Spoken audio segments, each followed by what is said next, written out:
Welcome back to the Homeless Boomer, ramblings of the life of. Um, you want to know how I spread the joy? And I want to know if you think you could do what I do. So, I've lost track of time. All the days are the same. The stress is always the same. And the joy remains. So, what was it? Oh, I think I told you the other night. So, I got one headlight out. I actually just had to come down and check my front end, fix that. Found out, it was a $25 light bulb. I was pretty sure it was a loose connection. I was able to fix the loose connection, only to find one of the parts of the headlamp is broken. So now it's going to point. I got the lamp to work, but now it's going to be pointing down at the ground. It is what it is. So at least I got two lights on. I can't get a ticket. Well, I'm sure I can. But anyway. So I've run my truck into the ground, and I can't keep up with it. I'm busting my ass. I got $1,500 for a bike that I let my son's buddy use that stood up to his parents and got himself removed out of the house, and he's living with the ex. So my son has a buddy over at the house, but he got it stolen. I got $1,500 for it. It's okay. So I bought my tires with it, and I don't know where else it went. It's just like poof, gone. Without getting my front end done. I did get the tires. I couldn't afford to get the tires on, and then I got T-boned in the truck. And remember, I'm doing this Uber nonsense 10, 12 hours a day, and you never know what you're gonna make when it's always peanuts. I made $360 one day, first time in a long time since last winter, I think. But it took me 12 hours to do it. And I have, I got T-boned. I got $1,600 for that. Poof, gone. I did get my tires put on because they were slicks. And we had rain coming. I didn't want to put the tires on until I got the front end done because excessive wear and tear, but with rain coming in, I had to get the tires put on, and the truck was just getting dangerous with how no tread cords weren't showing yet, but I had some slashes going across, and it's like, yeah, I just got to put these tires on. So I haven't got my front end done.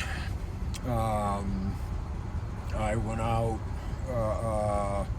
so I got my tires on, but my front end is still a mess. That's $1,600 worth of labor. There's not a chance in hell I can do it, so I'm gonna do it on my own. And I got my buddy Max gonna come over and help me. He's loving working on cars. The guy didn't know how to change a battery, and I showed him how to change battery. And we inspected his brakes, so we took all his tires off, pulled the brakes out, and he was having a ball.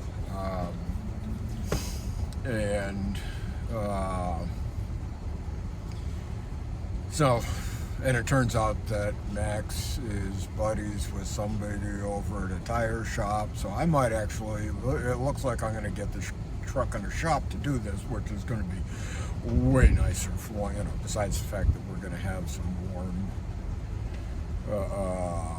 warm climate to work in. We got a lift, and we can put it up at the height that's most convenient for us. So that's going to be awesome. But that's not until next week. And my four-wheel drive is out. My check engine light's been on 2 years. I've done that. I got my tire pressure monitor system that's down. My oil pressure is scaring me because it seems to be a little down. Yeah, we'll see how that plays out. So I'm running around. I'm going through about a gallon of antifreeze a day because I can't afford the $200 radiator.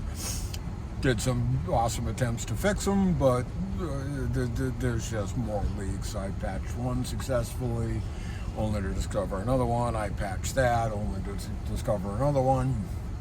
So now I'm putting a gallon a day of AC in there, coolant in my radiator. What else? Yeah, I've got axle seals leaking, so as far as I know, there's no fluid in my front differential, so I don't know what's left of my differential. At least I'm not running my four-wheel drive without any fluid. Which is all connected to doing the front end. Once I get that done, I can get that all taken care of. But it means I got to take a day off to do it, which means I don't make whatever, $100, $13, $300. Yeah, I can't afford that, but I got to get my front end done. So just as I finish filling up my coolant, my ABS light comes on, and then my brake, the ABS is yellow, so I don't have my automatic braking system. It's yellow, it's not red, so I figured it's not that hazard. And I've had that on before and gotten an interesting kickback on the pedal, but the brakes worked. And then I went to do a delivery yesterday. Oh no, what was it? So yeah, so scaring me running the brakes. I checked the fluid. The fluid seems to be up, so I'm thinking it's a sensor, so not that big a deal, but I don't know. Maybe my brakes go out, maybe they don't. We shall see. As far as I can tell, the mechanics of it work, so it's a sensor. But the other brake one, that's red, and it's got the P, another one with an apostrophe, so I don't know what's going on. And then I get a clunk in my... so after that, you can imagine the stress I'm under. I'm driving a truck that I don't know if it's a deathmobile, if I'm going to take somebody out, wreck my truck, lose my home, and just living with the fact that it might break at any minute. And I don't have the resources to fix it. Well, depending on what it is. But I might not be able to diagnose it because I don't have the OBD. It's nice to have an OBD so I could work on that stuff. But this is a level of, so I'm driving around. I'm hearing my front end clunk. I'm here, I know my front end's out. I got all these lights out. It's looking like a friggin' Christmas tree. And at any minute something could go, and I'm like, oh man. And that's just a constant. It's not going to go away until I have the resources. Put it in a shop, fix the damn thing, will you? So the brake light comes on, my heart drops, I'm panicking, and so I got another pickup, and I go in there, and he's, I went in there and said, how are you? And showed him the order, and, I said the name, and Uber pickup, and he goes back into the kitchen and comes back, and it's going to be about 15 minutes. It's like, man.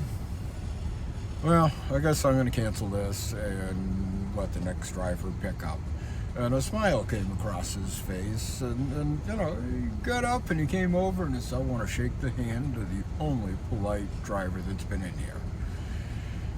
It's like, wow, because I don't see it. I don't know what it's like for them.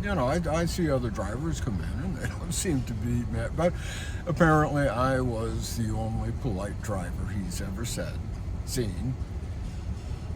And I did that under extreme duress with all of this, my financials, wondering what the hell's going to go, having possibly lost my boy to, I screwed him out of living with me. I can't, I have no economic viability for him to appreciate, whatever it is. He's going through some stuff and we're going through some stuff. He's 15. This could be perfectly normal. It's not what I was expecting in these years, and I'll probably get into some of that. It's still pretty acute, so I'm not sure exactly how to talk about it. Plus, it involves someone else. It's not just talking about me. So, to sit here in this kind of duress and still spread the joy, be the most polite delivery driver he has ever seen, is my superpower. I'm too joyous to let fail. You want me on this planet, the difference I'm making. Right now it's minor, but I touch a lot of lives. And that's what I do. That's what I want to continue doing. And I would love to have the resources to help people out, to take the Starbucks, to start doing union organizing between the Starbucks up here. I'm not a union guy. They know me as the joyous customer with one-man protest, and I got a lot of them, and I think like me, and certainly see. But anyway, to live under this kind of stress and to still be this joyous, this committed to improving humanity just by being nice to people. The dignity, the humanity, give it to everybody. And you people out there that think you're entitled to good customer service from a person who is fucking miserable, can't pay their bills, gets treated like dirt at work, and you want a fucking smile on their face, how about you give it to them first?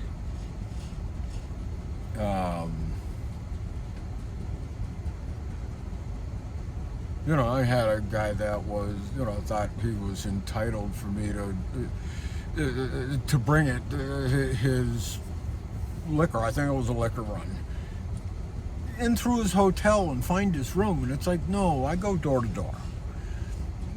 I will go up to the second and third floor. I'll do it begrudgingly, but I also do it because for one, I'm committed to my job.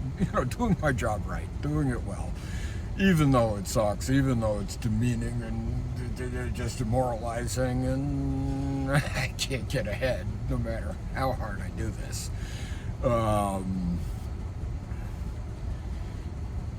But I just canceled the order. It's like, who the fuck do you think you are? And, for one, I'll do a video on how much. I'll show you what the offers are and how absurd it is. And even though my acceptance rate is 3% now, it went up to 6%. Then it went down to 0%. The offers are bogus. I don't know what you people think we make. And, the guy says, well, your contract with Uber says, you'll bring it to a hotel room. And it's like, no, Uber didn't check with me on that. And I just canceled the order. The entitlement was so much that it's like, no, I'd rather not get paid for the trip and bring his liquor back. Of which I did. So, under all of this, and my point being is, all those people that just say, get a job, get a job, get a job. Well, don't tell me to get a job until you have it backed up with a spreadsheet with where that money's going to go. How far is it going to get me? Yeah, I can go get a landscaping job. Well, I have my neoliberal nepo baby cousins tell me I should get a landscaping job at 64. It's like, for one, who the fuck are you kidding? Who's going to hire me? Never mind, at 64, I can't do that job. It's like, yeah, I might be a supervisor, but I've never done landscaping. Who's going to put me in as a supervisor? And on top of that, say I made 40,000, say I made 50,000. It's not going to get me housed, so why fucking bother? And being homeless. Oh yeah, no, I heard an advertisement for, because we had a construction company that was fucking taken down by some hedge fund or bigger company that, they just took a business down, fired everybody, nobody had a job there, and they stiffed a ton of customers. So they're certainly not out there doing what's good for society, the country, the greedy pricks. Um, and I heard an ad of a company that's looking to step in. They're actually going to absorb up to $3,000 worth of deposits. And I thought, ooh, they're probably hiring. And for a brief second, I thought about, applying, and then it occurred to me, it's like, I can't have a job like that while I'm homeless, not being able to take a shower. It's like, yeah, okay, housing first, but I don't know when that housing is going to come. I've been on the list 2 years, 2 years, come like a week and a half now, and yeah, nothing yet. Because at some point in the job search, it was just so absurd that it's like, okay, housing first. I'll just do the Uber thing and see what I can do. And then when housing comes, yeah, I can get something. Because then my housing is based on the percentage of my income. And okay, so if I make $30,000, I pay $3,000. $10,000 a year in rent, whatever it is. Still, it means I'm spending everything. It's a meager, depressing, holy crap existence for the rest of my life. So please don't let it happen. So I can be your karma cleaner. All those nasty things you did that are not all of them, I know, maybe just a couple of here and there. Make it back with me. Give me some money, shift your karma. I'll help you out. But my point in this is that just being homeless is hard fucking work that I bet half of you couldn't do. Do you know what it's like to live like this? And then you have the fucking balls to complain about that, us looking like shit, being dirty. It's like, how unrealistic is it of you, what are we going to do, laundry every other day? Because we can't carry around too many clothes. And at one point, it's like, yeah, fuck it, I'm not going to be around anybody. That's why I do the Uber thing. Fuck it. If I smell all these people are just brief encounters, I'm not trying to have personal relationships with them. So, yeah, I can get away with stinky, and I'm sure people have noticed it. But what do? At some point, you just got to sock it up, and this is what I got to live with. This is how I got to be in the world, and I'll do the best I can until I get housing. But all you haters out there that just get a job. It's like, fuck you. I bet you couldn't do what I'm doing, and I'll bet you couldn't spread the fucking joy. I bet as much money as you have, you do not spread half the joy that I spread. Another prime example is, I got scared on my front end.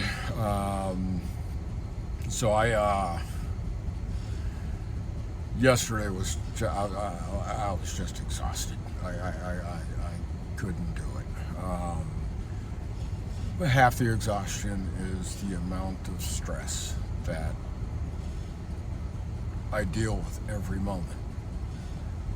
Driving my truck, it's stressful. And that's what I live with. My truck might break. It is agonizing.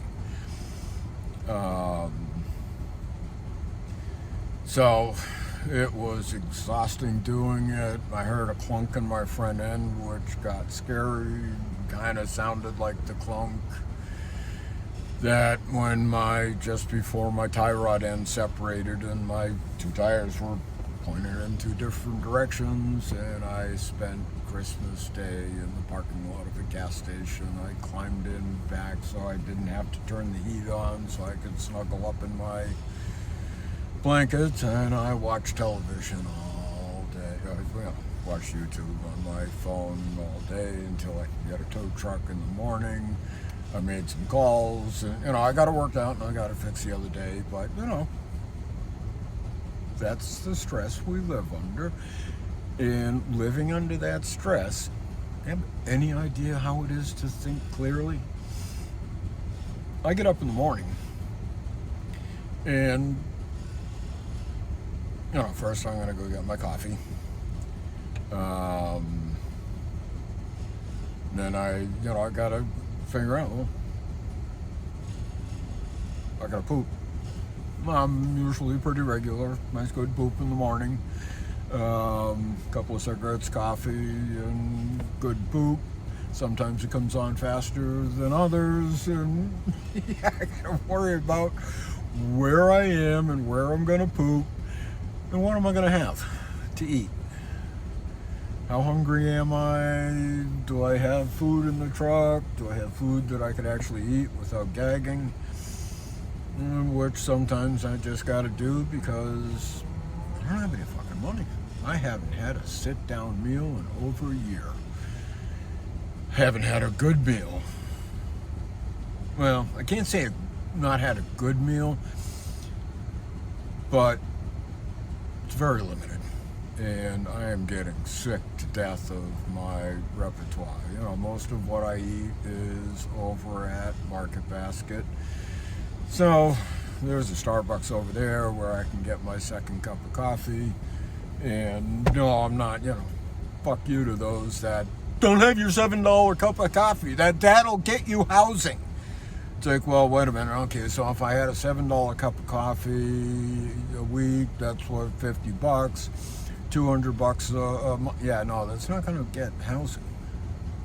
Hell, that's not even going to get me a fucking room in somebody's house. And I don't buy a $7 cup of coffee. I buy a large black with room, and I put cream in it.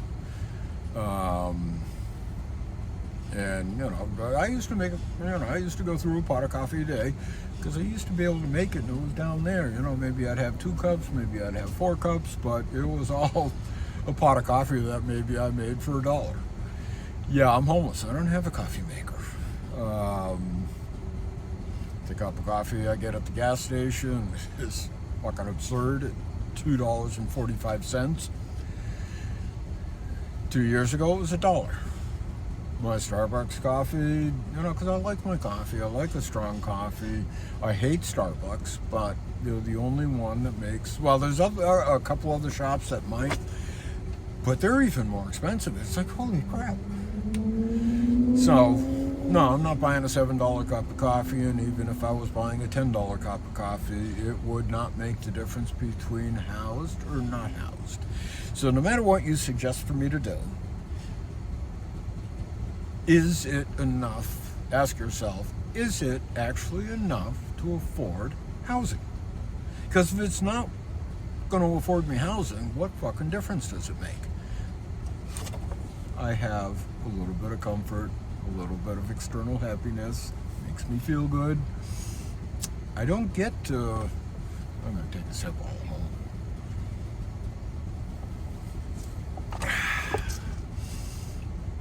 So, where was I? So my point of this is not to whine and complain about how I am homeless, but don't think it is not hard work, and I would much rather be working and contributing. But if I'm not going to get housed, why bother? At least I have my life this way. I can, run this, not run this. Well, it's not run this because I'm doing this 10, 12 hours a day. But yesterday I was just exhausted with the stress of the truck and what's going on, and I just couldn't work, and I'm scared of driving. I spent half the day today, yesterday, it was exhausting, so I climbed in the back and took a nap, and then watched my news on YouTube, and yesterday I woke up, so that was yesterday. So today I got up and took care of my poop, and then I went over to Market Basket, get something to eat, but I actually had 2-day-old pasta, which I had eaten, so I didn't really need to get anything to eat, but the Starbucks parking lot was over there and I could get my poop taken care of, so I heard a clunk in my front end, which just happened, I heard a couple of days before my tie rod end separated last Christmas. So I've been scared to drive the truck, and I didn't know what to do. So, and just, again, distressed, I climbed in the back of the truck and took a nap. So I get up, and, I read some news, and it's like, all right, I gotta get over to the shop. So I lifted the truck. My top left ball joint is getting considerably looser than it was. I don't know how close it is to snapping off, but I can't not work for 4 days or whatever it is until I get my truck into the front end. And we got snow coming in before then, which, bet your ass I'm going to capitalize on that. I'll be fucking miserable. My toes will be frozen and my head will be wet, and for all that I might clear a whopping $300. Don't want to get me head, but I will have made it, and I will do it. Although there has been, I remember Saturday that it was raining, and it's just, after 7 days of doing it, I just couldn't do it another day. I'm working hard, and I deserve to be. You want to keep me on this planet doing what I'm doing, as small as it is. If we had more people like me spreading the joy and being fun in the world, it would be a much better place. And hopefully I can show you a little bit about how it is that I got there, or got here. Being able to stay as joyous and happy, being rejected by my boys, stressed about how dangerous it is to be running my truck, not paying my bills, not being able to catch up with fixing the truck, housing, and no side of housing coming in, but I don't know, I might get a call and get it done, or one of you guys might house me. Which is another one of my ideas on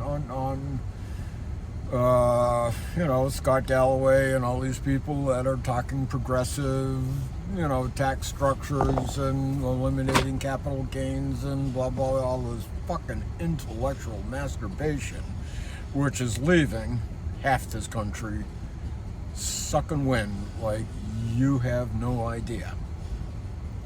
We don't have 10 years. The pitchforks are gonna come out. I don't know, any day now.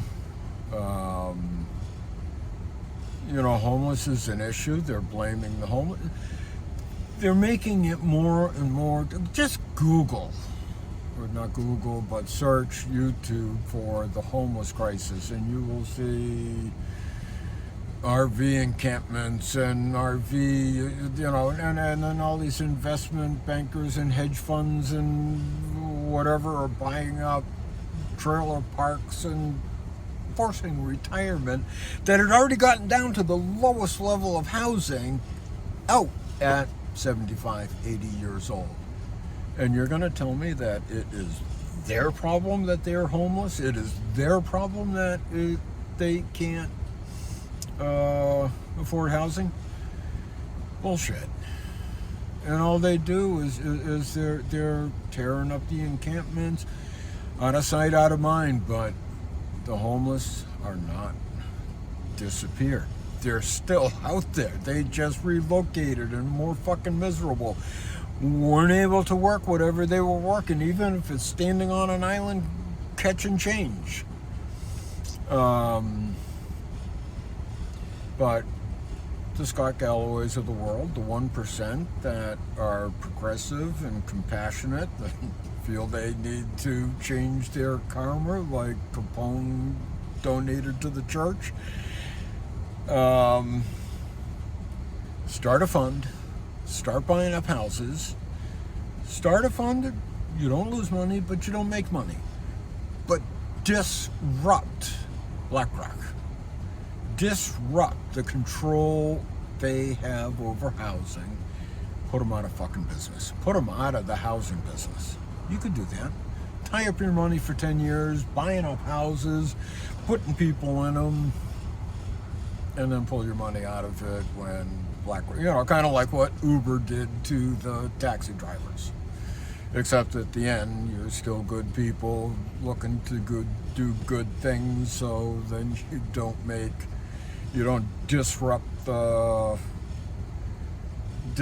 dismantle, destroy the cab industry, so that once it's taken apart, you can raise the prices. So now shared transportation is more expensive than the taxis were. I've noticed that Uber, I'm getting tighter and tighter. Because I used to have a 12-15% acceptance rate, and now I'm down to 3. So the offers are getting worse. And, I wonder who's taking these other orders, but they're desperate. They will take a $2 trip and cause $5 damage on their vehicle so that they can put that $2 in their pocket today. And then when their car needs to be worked, they don't have the $500 emergency fund, so whatever they put that $2 towards wasn't worth it anymore.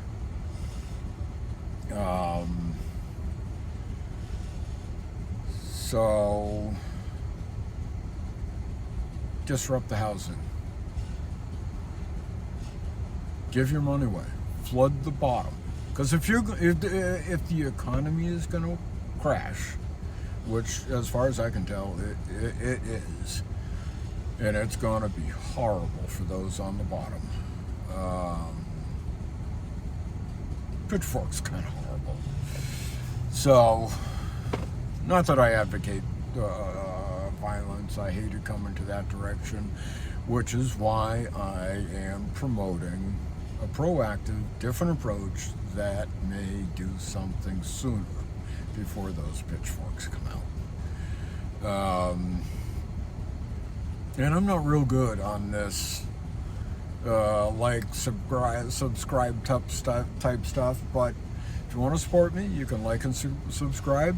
You can watch my videos, and I watch the videos and I do kind of ramble, and sometimes I make my point, sometimes I break off into something and I don't get back to it. Put in the notes and comments where you'd like me to get back, where you'd like me to expand on. Ask me questions, and don't tell me to get a fucking job without a spreadsheet that tells me how that's actually going to work.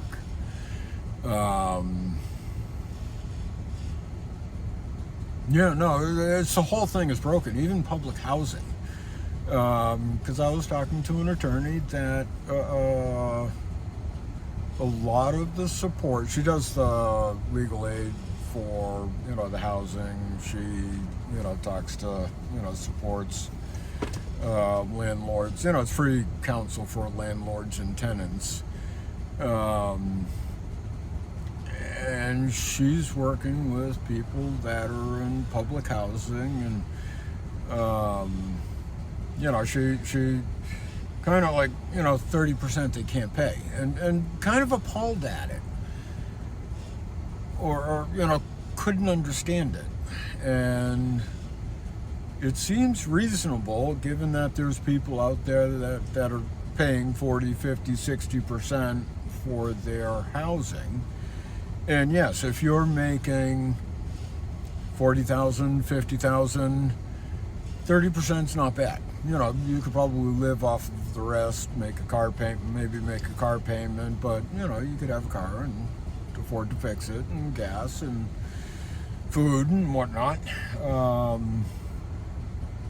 But if you're making $1,000 a month and 30% goes to housing, because on top of that you have to pay utilities.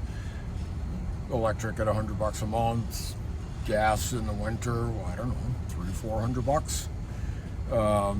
Depending on where you are and whatnot. But still, it's like, how much you're going to eat. what medication are you going to take? And people talk about this all the time, and yet nothing is happening. So I'm asking the top 1%. I'm asking the neoliberal Nepo babies to reconsider your thinking. Now, because I know you're as challenged as I am differently. We all have something to learn here. We all have our own karma that attracts what it is that we need to be learning from. I am doing everything I can from learning, from being homeless. To be, because I never, I was a privileged white boy. Just the fact that I am a white Anglo-Saxon male, whatever, a white boy. Not that I had money given to me or able to support me. I was able to borrow maybe $1,000 or a couple of $100 here and there from my mom and dad. Well, mom and stepfather. But clean up your karma. I know you're getting challenged like I'm getting challenged. I have what it is that I need to be learning. You have what you need to be learning. Take a look at what the universe is pointing for you to correct in your life. What's your thinking? Question it. Dunning-Kruger. Dunning-Kruger is not just for intellectual. It's for emotions, feelings, attitudes. Everybody has different feelings, attitudes, sexual preferences, the whole gamut. So if you're heterosexual and you think gay is gross, but there's a gay man that loves being gay and thinks heterosexual is gross. So is your thinking clear, or is theirs? Or is there somewhere in the middle? And we can certainly treat each other with respect and dignity.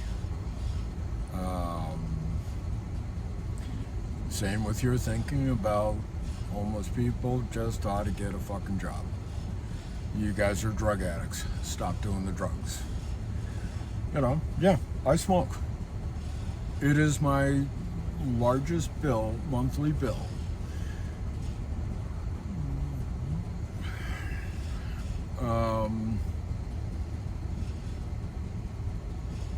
But it's one thing that comforts me. I know it's self-destructive behavior. I don't quite understand why I am choosing to kill myself this way. At 65, it is taking its toll. Shit, I can get out of breath running up 2 flights of stairs to deliver food. It's the only comfort I have. I don't have food. Yeah, I guess if I gave these up, I'd have food, but then I'd get fat. But the one thing that it has brought me is compassion for others. Because you can't not judge people. That's like an involuntary muscle. You see somebody fat, you judge them for overeating. You see somebody homeless, you judge them for overeating. You see somebody with blue hair, it's involuntary, you have whatever judgment you have. Good or bad.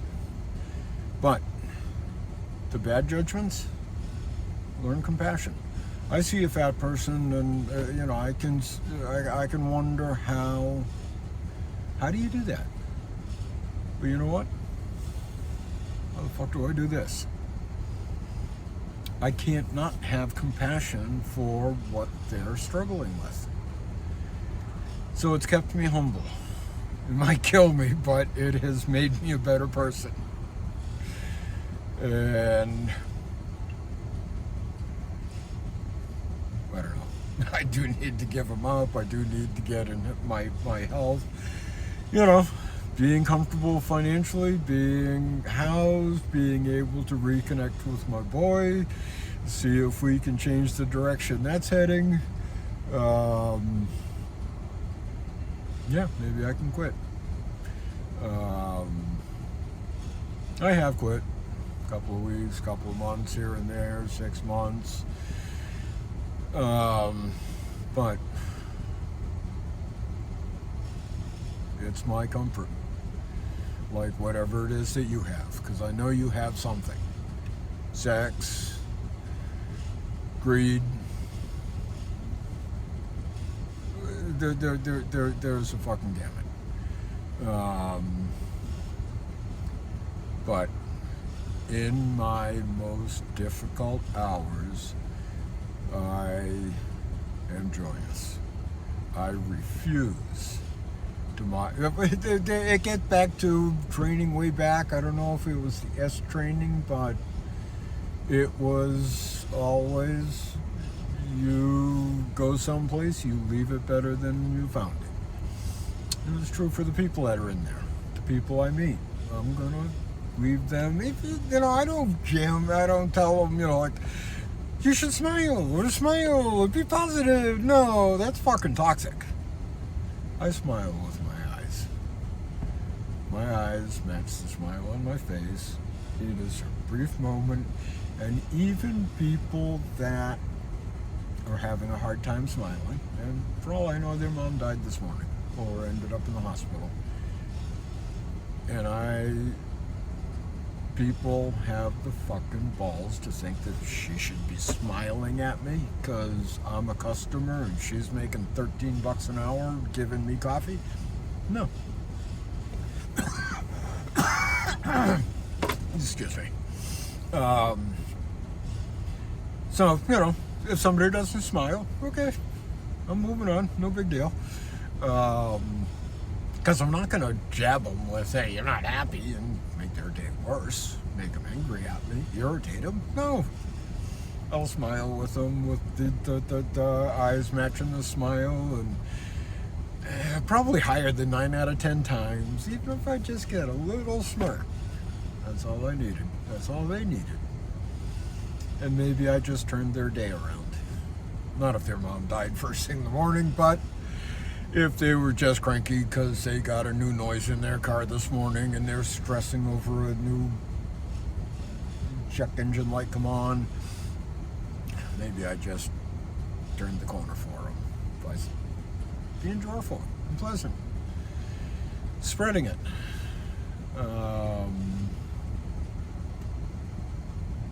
So yeah, no, that's it. I suppose I could get into how I got here.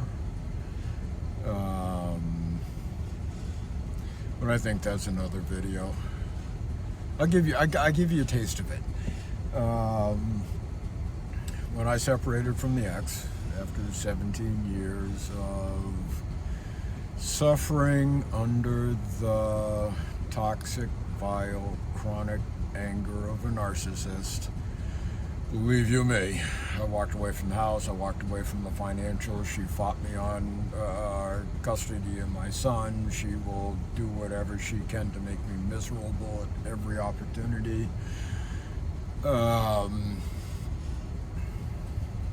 I read an article on how vengeful thinking is addictive. And it was like, holy crap. I was addicted to vengeful thinking, and we all know where that's going to get us. So I started chanting, peace and love and harmony. And you got to do it out loud. You got to do it at whatever tone you do it at. And it's twofold. You got the vibrations in here, you got good, the vibrations of those words are good. And it feels good in here, and it starts breaking things up. And then your vibrations travel for infinity.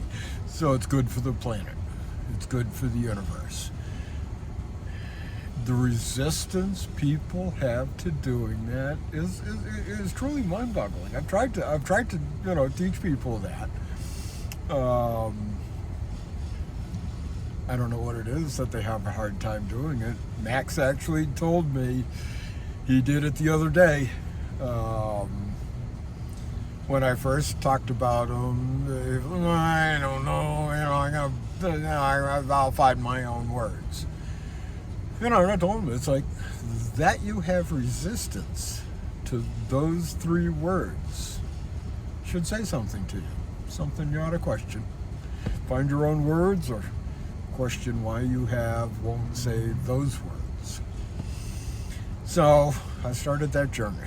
When I first started doing it, every time I had vengeful, nasty, angry thoughts, most of them were directed towards her, but I had others, and so I was doing it 6, 7, 10, 12 times a day for months. It got easier, so probably not 10, 12 times for months, because it dropped off as it was profound. You have to do it intentionally. You have to, it probably took me a month before, I was just chanting for the negative emotions, and when her face came, I couldn't do it. I could not imagine her face and chanting to her. And it was like, damn, that's where I'm going to have to get. And yeah, I would attempt to chant with her image in front of my eyes, and I couldn't do it. And then I could do it a little more, and then I could do it a little more, and now I can just do it. And it got reduced, so I don't do that every day, but I do. Well, it's not the same effort as clearing out the energy I had, residual energy from that toxic relationship. Now somebody cuts me off and said, if I find myself getting irritated, that would be present. No, people still do stupid shit on the road that's irritating. So I'll belt out a peace and love and harmony, and I'll direct it to them. I'll put it out into the universe. I'll clear it from my system. Best fucking thing I ever came across. And, I also talk to the universe, guide and direct me in what it is that I need to be learning. Have me learn what I need to be learning, thinking what I need to be thinking, guide and direct me in having clear thinking. And living up to my full potential. So those are a couple of tidbits. There's actually another really good one, but I'm going to do that in another video. So I don't know how long you guys are going to be interested in listening to me. I'm at 47 minutes, going on 48 minutes. Am I that interesting? Hopefully you're digging off my energy, because I do have fun doing these, and it is not for show. I woke up this morning, so after not being able to drive, I took 2 trips. I got a couple of clunks in the front. I just got scared, because that clunk is getting a little worse. It doesn't look like it's my tie rod separating. It looks like it's my upper left ball joint. It sounded like it was coming from over the right side.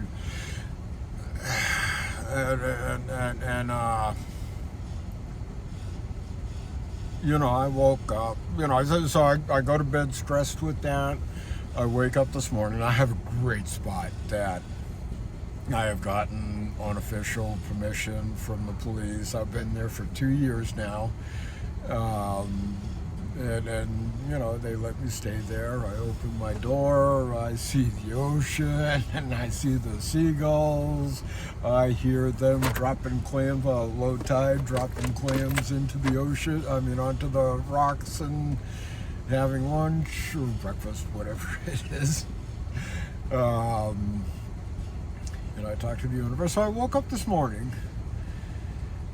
I haven't gotten a text from my boy for tomorrow will be a week, so we haven't been in touch. I don't know what is going on, that he's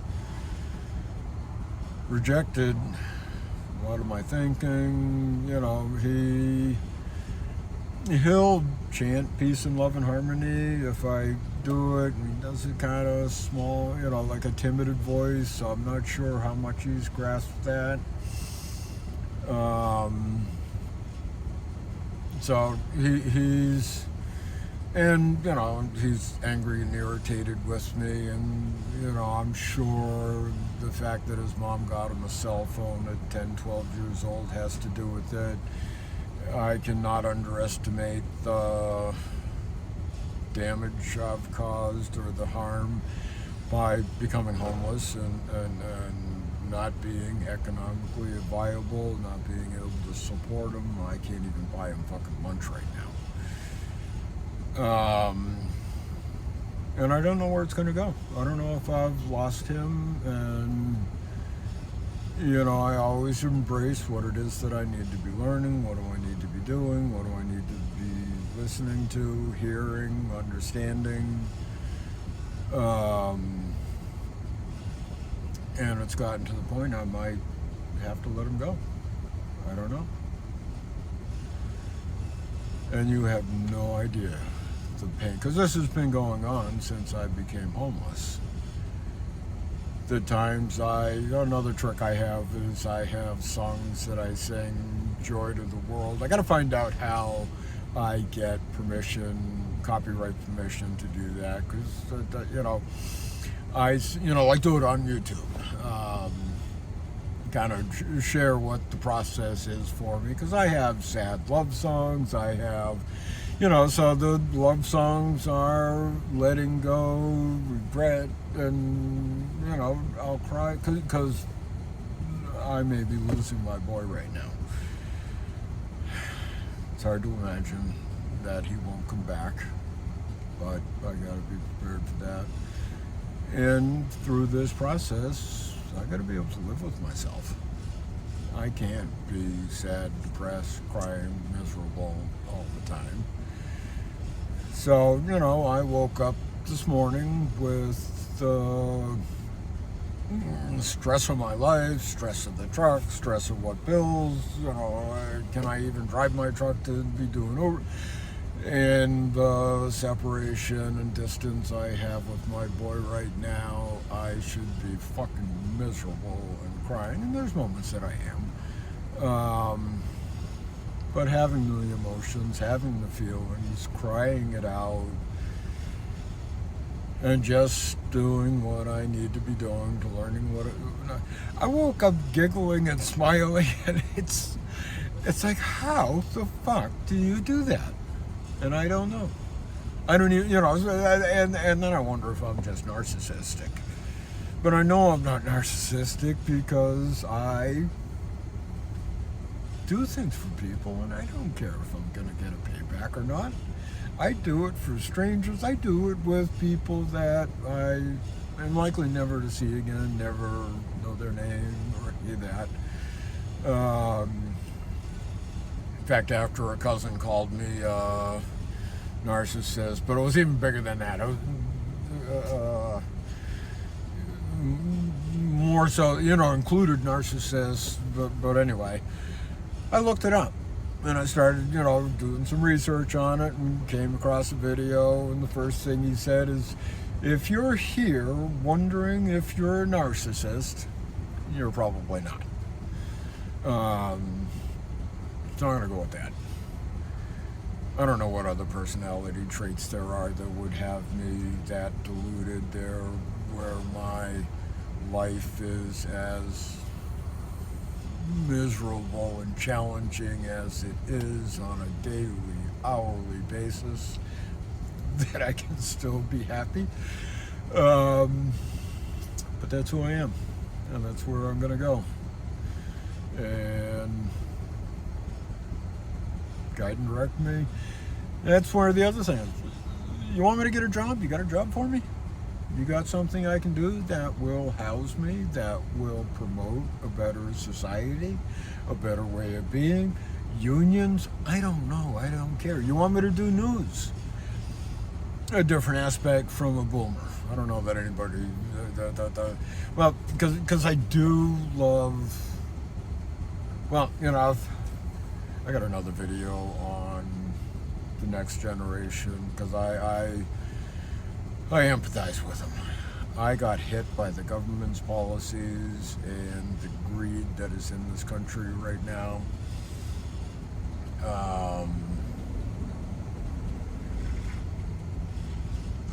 then I'm not sure where that thought is, and I'm at 55 minutes. So I'm just going to call it quits.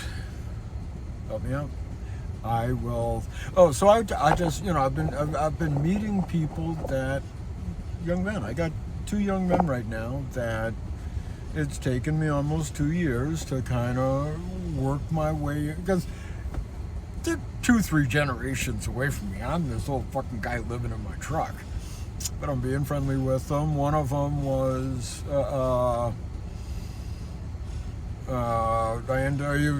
he's over at the gas station,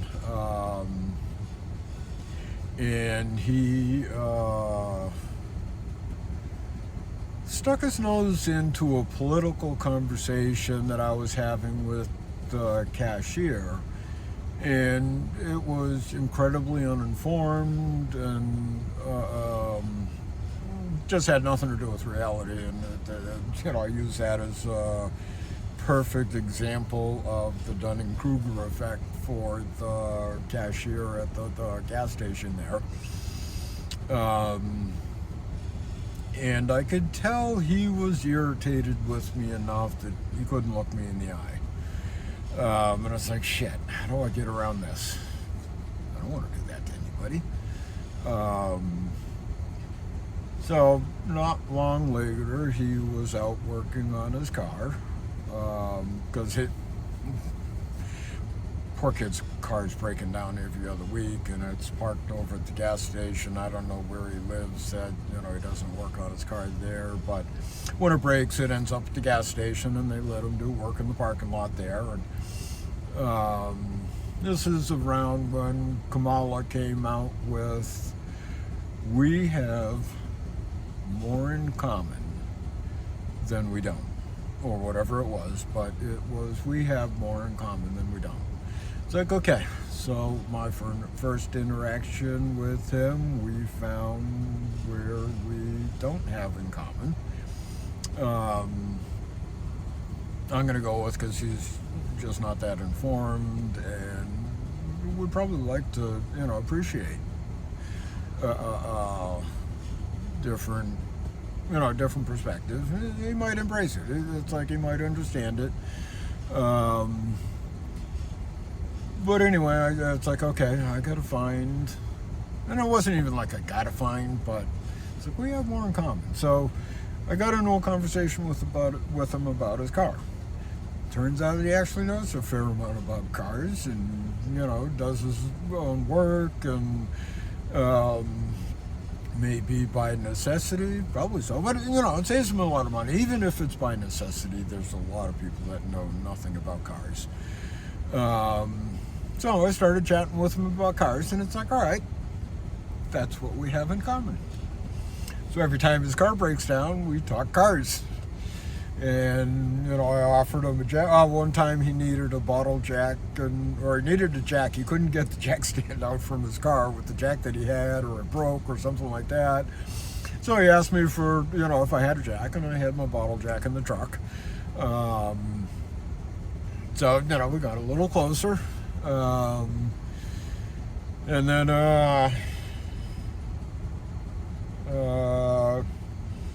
so we kind of talk a little bit. I haven't crossed that line yet, but it's, with Max, it took 2 years, and I can't remember what it was. Oh, he went fucking ballistic on me. He got bullshit at me for no good reason.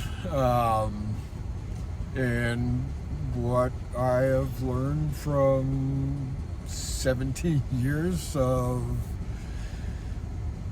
a chronically angry narcissist that I loved and had compassion for, I can take a beating like no other without being fazed. So you can scream and fucking yell at me in the eyes, and I have the ability to listen and understand as best I can, and keep my head about me so that at least one of us are able to continue the conversation and resolve it, of which we did. And I gotta say, Max is 28. And similar to most of his generation, lost, uninformed, I understand nobody wants to follow politics because they just flood the zone. But it was a conversation, he was screaming and yelling at me, and I was ready to just drive off and have that be the end of it. But I stuck in there. I listened. I got him. And when he was when he was heard, he actually threatened me. He didn't threaten me. He stated, "You have no idea how much I want to fucking tear your ass up right now." And I said, "I understand. I know you do. I can see it." But again, I just absorbed it. Let him have it. Not let him have it. Let him have it out on me, because he needed to have it out on someone. And it's the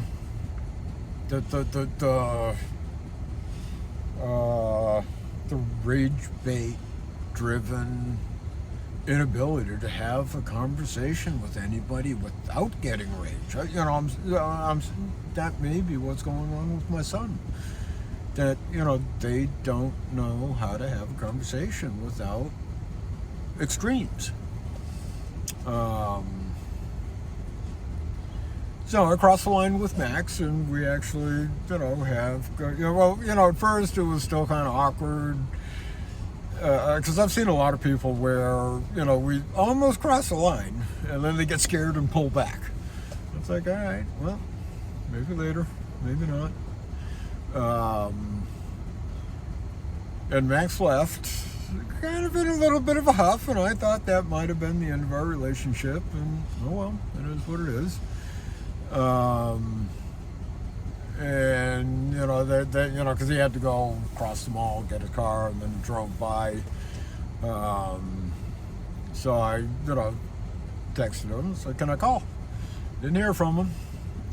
10 minutes later, 15 minutes later, after he got home, he called me. That is an uncommon trait. To face, to acknowledge, to own up where you screwed up, particularly in a personal relationship.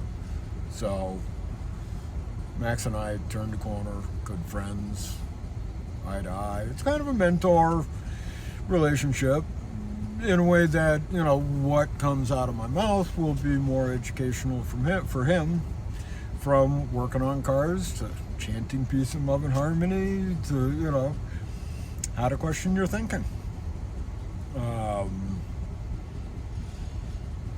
I want to reach out to that generation, see what I can do to keep them sane, and find a way to have a program, whatever. I get funding, I get backing, I get investment, whatever. Find a way, because the guy ought to have a house. Can I buy him a house? Let's buy him a fucking house and see what he can do with life if he is comfortable and financially secure. So I've gone on and on. I now cleared an hour. I can't believe I can ramble this much, but I have a lot to say. Please continue to follow me. I can help clearing up your karma. You want to give me some money that ill-gotten gains, feel free. I am too valuable a person on the planet to let fail. Let me continue doing what comes natural for me. But I do need to. So I checked out my front end, and like I say, this one, I don't know how dangerous it is, but it's only the one upper ball joint. So I'm going to go do some Ubering. It still scares me. So I don't know what I'm going to do. We do have some snow coming, so I might just keep my driving to a minimal and wait until the snow comes along. And then there's also not so much friction on the tires, so maybe it doesn't tug on the front end, and maybe Max can get me into the tire shop and we get my front end done next weekend. So wish me well. Peace and love and harmony. I swear to God, try it. I do it 5 times. may sound weird and awkward, and but I swear to God, give it a try. You have angry thoughts, you get irritated with somebody, peace and love and harmony. You can do it at a different tone, you can do it at a different pace, whatever. That's the sound, tone, pace I like for me. And I promise you, it will change you. You will feel the vibrations almost immediately. And if that don't work, sing joy to the world. Joy to you and me and all the fishies in the sea. You can't not smile and sing along with that eventually. So, peace out. Love you guys. Love the world. Love being on this planet. And I want to do some good work. Thanks for joining me. God damn, I must be interesting if you stuck with me this long. Have yourself a wonderful day.